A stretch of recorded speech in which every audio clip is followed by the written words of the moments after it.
So now I will be creating a simple rain gauge model. So of course we need to gather first the materials needed. And this is how to make it.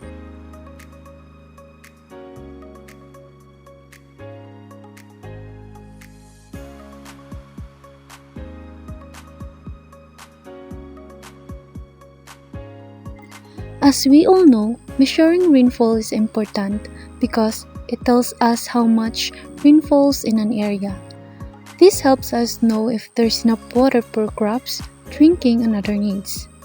It also helps predict floods and droughts, so community can prepare and stay safe.